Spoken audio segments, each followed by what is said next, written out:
For the artists, for the passionate. Welcome to the Adventures Elsewhere podcast.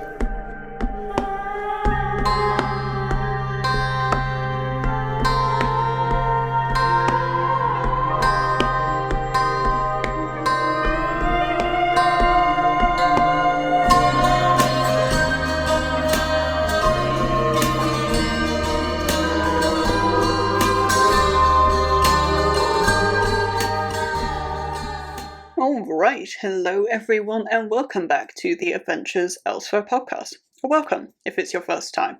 I am your host, Jade Black, and today I am continuing on with my Writing Different Emotions series, and I'm talking about sadness. So, where do we start? I always have a hard time starting these episodes, don't I? Right, let's talk about loneliness a bit, because I have quite a few characters that are the loner type, and I have quite a few characters that are very social as well, but it doesn't always affect them how you might think. So someone like Shinichi is very much a loner, and this doesn't bother him. But Ai and Hanzo are also quite lonerish, but it does bother them. Nagashima is not a social person. He's not. That's just not really who he is. But he does need more contact than you might think, more contact than he thinks, with people to not have this become a bit of an issue for him. And Hanzo is the same, though he's a lot more aware of having a social need. You know, he doesn't do particularly well living on his own, and neither does I. Neither of them cope with that particularly well. And Haru doesn't either. Haru, I mean, this probably isn't a surprise to anybody that knows anything about Haru. He is very social. He is quite happy in something like a shared office, which is something that I and Hanzo can't stand. Well, I in particular really can't stand that. Hanzo's okay with it if it's someone that he knows and likes enough to share the office with. Haru is not bothered by this in the slightest. He's very happy in a shared office. Actually, he probably prefers that. So, yeah, when he's not working and around I and other people at work, you know, he's out doing something a lot of the time. He goes and spends a lot of time with Osamu and people like that because of this. And when he doesn't do that, it bites him really, really quite quickly. And Koni's a slightly weird case on this one, because Koni is incredibly introverted. He doesn't like being around people, but he does also get incredibly lonely. And he's never really quite sure how to balance that. It's a very strange one with him. And I wanted to move on from loneliness to loss, because that seems like the obvious place to go. And obviously loss is going to upset just about everybody. Unless you're Ai Nagashima and you're very, very numb to it. But what I mean by this is more just the loss of somebody who's a bit faceless. Like, if you hear about like a death just on like in a newspaper of someone who's not even named, whether that upsets you or not, because not everybody has that. And also the extent of what that does to someone as well. Because this isn't really much of a thing for I, and yes, there's, you know, the whole being at war and thing for that, but it does bother most of my characters. Osamu is another exception on this one, because it's almost that he doesn't really have time. Osamu's oddly good at compartmentalizing in a way that you wouldn't necessarily expect him to be. Haru on this one, again, not really a surprise, you know, being a human rights specialist and all. He gets really quite upset by this really quite easily. And Hanzo will never admit it, but he does as well. It's kind of really his whole thing. Again, he'll never admit this, that he wants to protect the people that get forgotten about. And if he sees something like, oh yes, and, someone happened to be killed this morning, it's like, well, you didn't even give them a name. And it's almost that upsets him as much as the fact that somebody's died. And Coney and Curtis are both younger, significantly so, than all of the other determined ones by the end of the timeline. And so I think it's natural that things like this would upset them a bit more, probably, because just life experience as much as anything. But yeah, it does very much get to them, especially with someone like Curtis, who has witnessed a lot of cruelty. And again, like Hanzo, sort of has a silent vow to protect those people and do his best by those people when he sees something, an occasion where he hasn't done that, and there's a loss because of it. He gets very upset about it. I think with Coney, a lot of that is he wonders if it could have been him because of some of the situations he's been in. And yeah, Coney's mental health is amazing. Now, Shinichi's a bit of an outlier on this one because, in a lot of senses, like he's very numb to things like death because of, the whole war thing. But it does also, things like this do also upset him a lot, and I think also directly because of the war.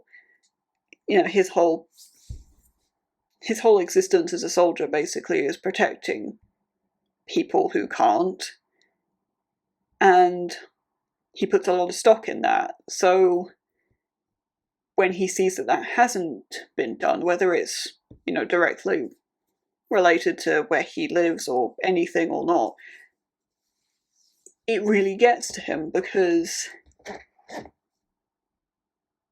he's doing his best and he can't always do that, and that really gets him as well.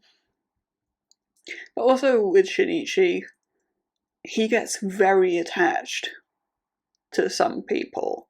And it takes a while for him to get there, but he can get very, very attached to people, and then if they get hurt at all, that bothers him. And yeah, there's the whole war thing, so yeah. So I wanted to move on from that to family, and sort of when family argue or there's tension there, and how that affects people. And I've split this into Blood and Found family, for what it's worth, because it's not quite the same.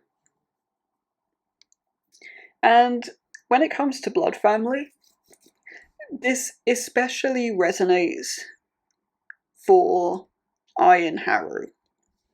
Because a lot of my other characters don't really have that much blood family, and don't get on with them very well. Hanzo is really the exception to that, where he does have an amount of blood family that he does get on with, but there's not particular tension there. I don't think that's something that really happens all that much, and it's not something that would make him sad so much as annoyed, because Hanzo and his temper.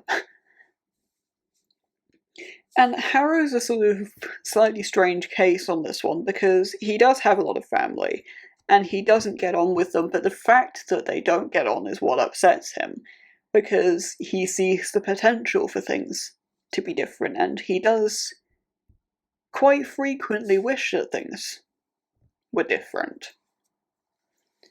And that does bother him.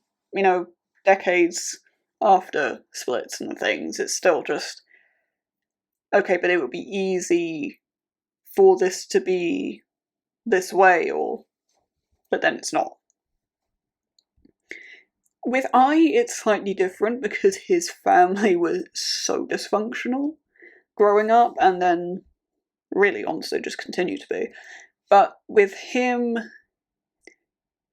it did always bother him because of where he fell in the dysfunction. And bits of that still do really affect him. You know, I don't know that that's ever going to go away, particularly. And then it's sort of spurred him on to be different than that, you know, when he has his own family. So then when there is trouble and dysfunction and things, he takes that pretty hard. And found family is slightly different on this one, so it is separate. And this is where Hanzo gets upset as opposed to angry at tensions, because in his experience, at least, blood family is a very strong connection for him. Whereas found family is something, for want of a better way of putting it, he sort of treasures more. Not that he doesn't treasure his blood family, obviously, but because it's less set in stone and it's sort of less guaranteed. So when there's tension there, he is one of those people that tends to assume the worst, partly because of the war and all of those things, but he gets both upset and a bit scared with things like that, I think it's fair to say. He's not happy with me saying that, but never mind. And Hamasaki feels the same way about his found family. I mean, him and his family, again, blood family that is, dysfunctional, and very, very strange dynamics. So, found family to him and his wife is very important because of that. So they really do anything and everything they can to keep that together. And when, you know, there's lingering tension, and that's very difficult for poor Hamasaki to deal with. Health is another one that I've sort of split into two here. I've split that into mental and physical health, for what it's worth. And mental health, again, plays a big part in the determined ones. It is a real thing, because I think that's just the nature of darker literature. You're writing about tough subject matter, people are going to get upset over it, and have lasting implications with that. So you could make the case for really just about any one of my characters on this one, but I want to talk about the ones that have the most pertinent and the most prominent struggles with that within the main timeline, because as things go on, then it's not really surprising that the list gets longer. But I haven't got Shinichi on this list because it's not an ever-present sadness, it's an ever-present anxiety that he gets instead. So he's not on this list, but definitely worth a mention. What I really want to talk about is people like Hanzo, because Hanzo during the war is in a very powerful position. So he bears the brunt of all of the worst news. He hears it first, and he often hears it alone. And yeah, you're not human if that doesn't, get to you at some point. Especially when it's, day after day, and you ask for support, and it's not there, and year after year after year. And it's not something that he ever fully recovers from. It's something that does change him and his outlook on life forever. It does. And all of those moments plague him, and it does saddle him with really quite lasting mental health problems because of it. And Ai has a pretty similar effect from the war, from the soldier side, but also, dysfunctional family that I mentioned earlier. Yeah, there's a whole load. I mean, that would be bad enough on its own, honestly. But Ai is one of those people that just kind of can't really catch a break. And, you do that for long enough, and it does things to a person. And Coney is very much in the same boat with that. He was born during the war, in the early stages, but, he was a literal toddler through most of it.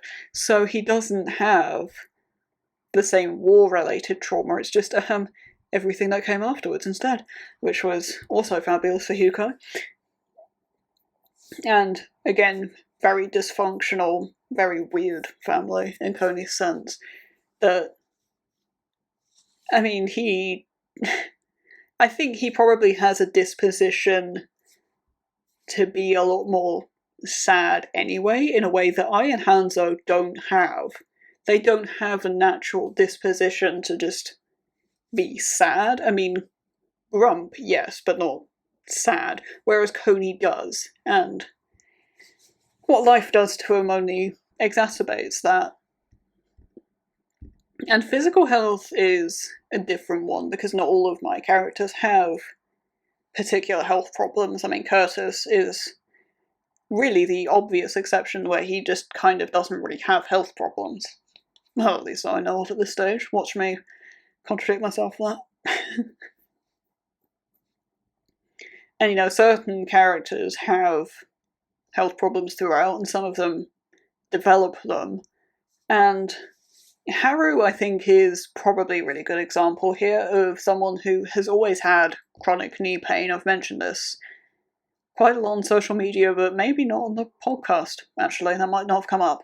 But he does have chronic knee pain, and that does, affect his ability to do things at times, though not particularly consistently. He does wonder about, well, in the next 10 years, how much is that going to change, and what does that do? And Haru is someone that actually drastically changed his diet for health reasons. And I think that's something that did actually change his mindset into a better one around it, because it did make a massive difference and has made things be consistently better, I would say. But it does still upset him from time to time. I mean, Hanzo is another really good example of this. He gets a really rough go of health in Snakebite. And it's actually not because of the smoking, it's something else that happens that makes him really quite frail from way too young an age to be dealing with that. And it does make him very sad for a very long time, and just, in general. And later on, that lessens a bit, and it does make him sort of throw caution to the wind a bit more, which, he didn't need, because it's sort of like, well, I've made it this far, who knows? Let's just see what happens. Hanzo has a way of dealing with things. But it doesn't stop him from looking at other people who are about his age and thinking, yeah, I haven't been able to do that thing they're doing with ease for really quite a long time, and I don't feel particularly good about that. It doesn't help that he didn't age particularly well, partly because of all the health stuff, but also, the whole smoking and the whole war thing. So, yeah, that doesn't all help when you put it all together. And Coney's another one who has... How do I do this without spoilers? Coney has a hidden health condition.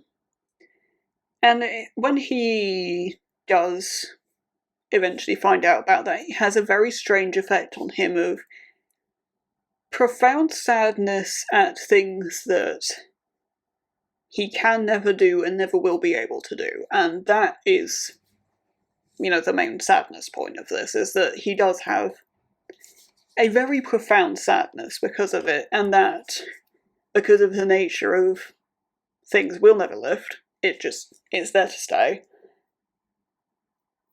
But it also, it gives him a very, as I think it would, it changes his mindset quite a lot about in actually quite a similar way to Hanzo, with the sort of caution to the wind thing a bit more, because chances are you'll never see the consequences, particularly as time goes on for both of them.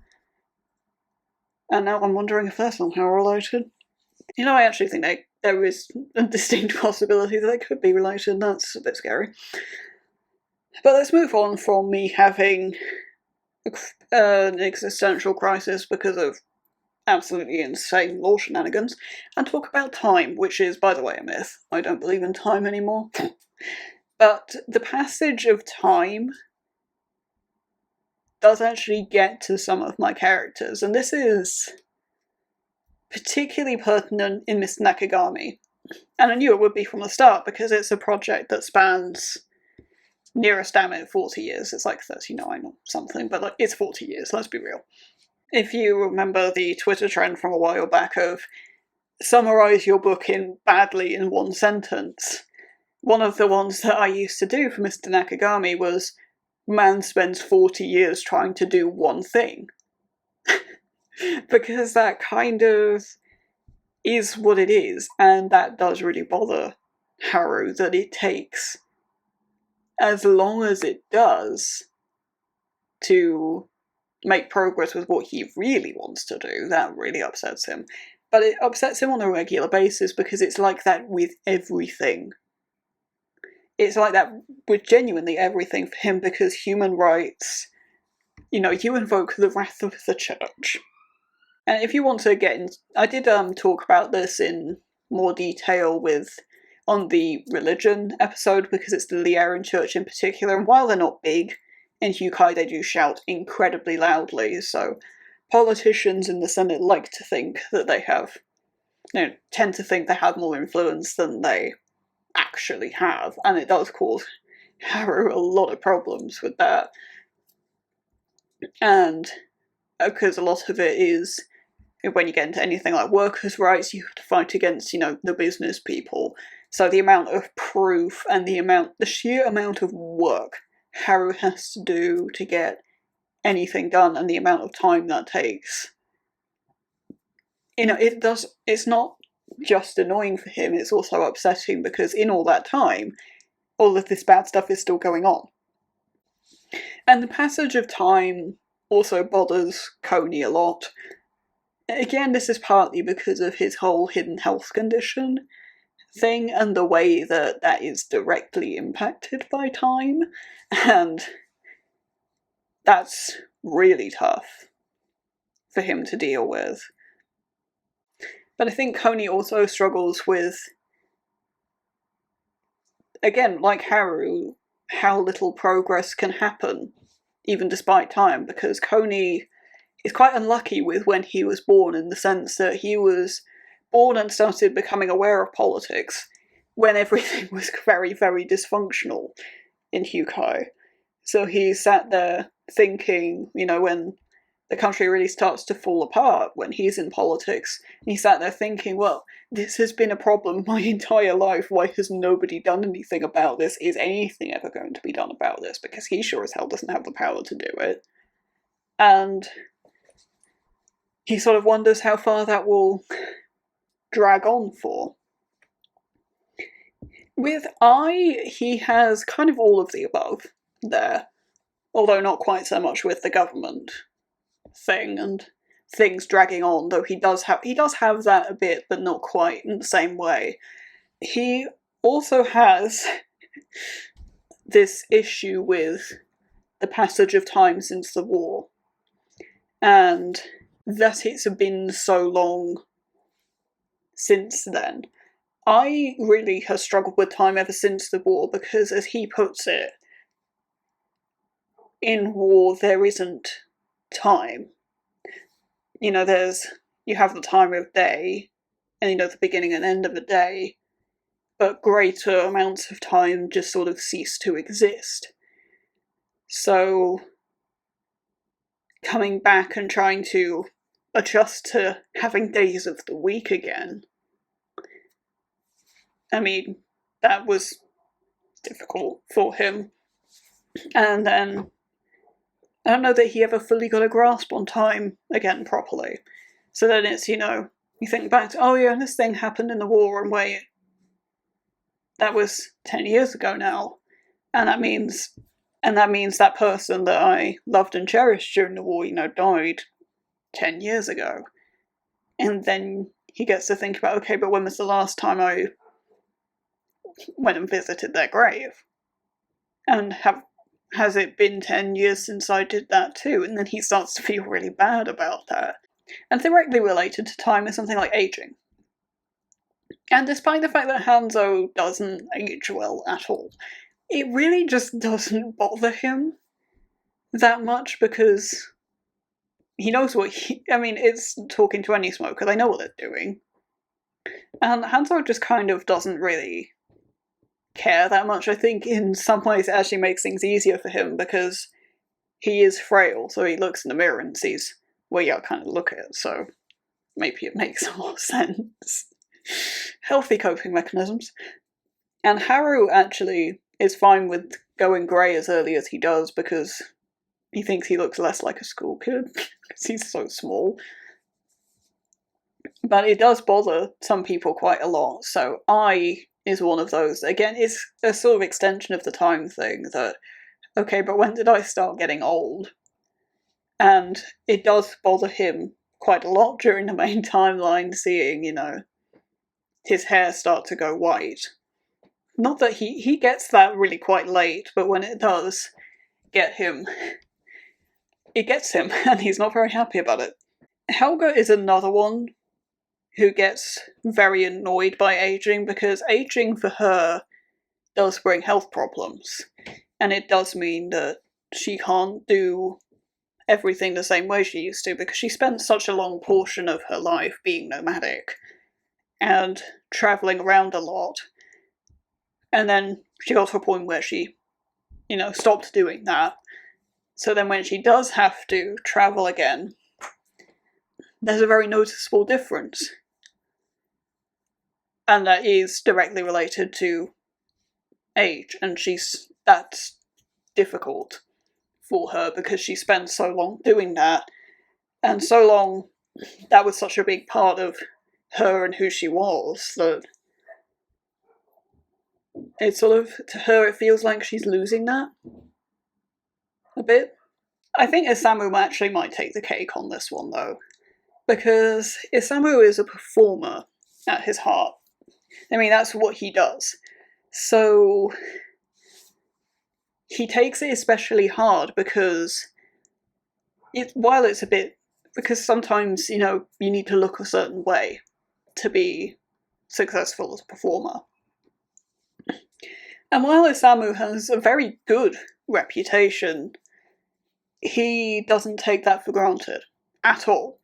So whenever he starts seeing more signs of aging, he starts to think, okay, but when do I have to stop? When do I have to hang up my boots? And that is quite a lot for him to deal with. And he dyes his hair.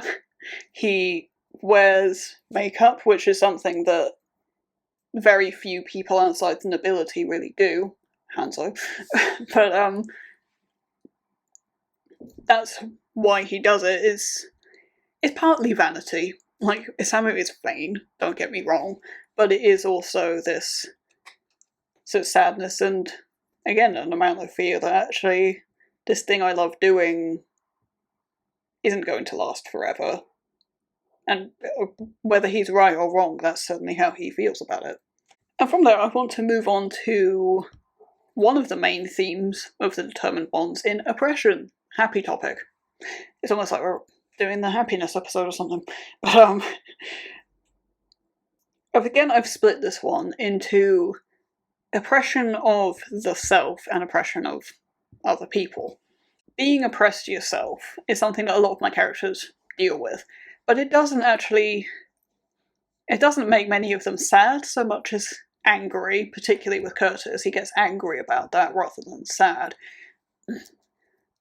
And some of them just, they don't think about it. So that's Yoshinichi, he doesn't think about that. And some people just ignore that. Hanzo. Surprise. But with Koni and Haru in particular, that does upset them. Because particularly for Haru, he wants certain things. And it does go back to the time thing with Haru, that he spent so long in that scenario, and he's doing everything he can, but he's still there after so long, and it's still this way, and it still affects his life so much. And with Koni, I think it's more that how the oppression has directly fucked him over, like, in his personal life. I think it's almost worse for Koni because he's that much younger, and one of his things is travelling around quite a lot. So by that point in the timeline, while, there are oppressive laws still in place, people over time turn more and more of a blind eye to that. So he sees that more and more, and it upsets him that he doesn't feel in a position to do that, and rightly so, is not in a position to do that. So it drives things home a bit harder for him than it does for Haru, because Haru doesn't travel nearly as much at that point in the timeline and just doesn't really see it in the same way that Koni does. Oppression of others also bothers Haru. I mean, his whole thing is human rights, it's not exactly surprising. And Ai is very much in that boat with him. It bothers Ai a lot more seeing others oppressed and thinking about his own oppression, because in his mind, well, I have a workaround to the oppression, so, it doesn't actually affect me, right? As I said, healthy coping mechanisms, we're all fine here. And Curtis as well, I've mentioned this earlier on, this really bothers him, having seen how wrong things can be and doing his best to right that, and then not seeing other people do the same thing is mind-boggling to him. And this is one that actually really gets to Shinichi as well. He's not really bothered about the way he's oppressed, because he has a bit of the attitude of, well, if you want to arrest me, then come and get me. He doesn't really care about it at the end of the day, because it's like, well, what are you gonna do at the end of the day? I am big scary elite soldier, what do you think you can do about this? Which is a mentality that Ai doesn't have, but that's just the differences between those two. So it doesn't bother Shinichi that he himself is oppressed, but seeing other people in that scenario, again, it's sort of why he became a soldier, so that he could do something about that in a way that he was capable of doing. And all of this also feeds into the sort of sadness that comes with failure as well, because for people like Haru and Ai, what they do in human rights, that's all about all of that. So if they fail to do something, that's really difficult to take, and that does come up in Mr. Nakagami. And they actually have some words because of that and how they deal with that, because it's not handled the best really by either of them in the moment. But it's also something that really gets to Isamu as well, partly because of his whole always thinking he's on a knife edge thing, and given his backstory, you really can't blame him. But also because Isamu does play a very, very important quiet role that nobody actually sees him play in keeping the peace. So, again, it's well, if I fail to do it this time, how far does that go? What are the consequences of me failing there? And what happens if I do it again? Poor baby is about. Poor baby needs a hug. So yeah, to summarise this episode, I'm very mean to all my lovely characters, and they all have very unhealthy coping mechanisms, and they could all do with a blanket, a cup of tea, and to be confiscated away from me, I think. It's not like people haven't tried.